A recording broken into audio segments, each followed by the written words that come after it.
काय मग तुम्हाला आवडते का अशी आंबा कैरी डाळ?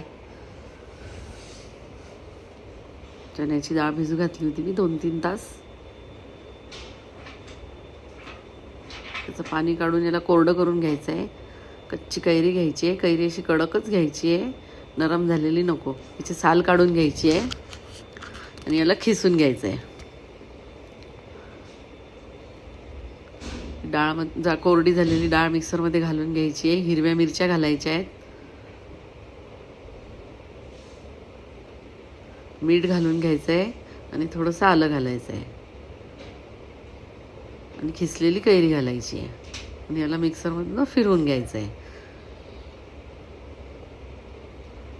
मी थोडंसं टेस्ट करून बघितलं होतं, कैरी खूप आंबट होती. त्या आंबटच्या हिशोबाने मी साखर घातली. परत एकदा याला फिरवून घेतलं आहे साखर घालून.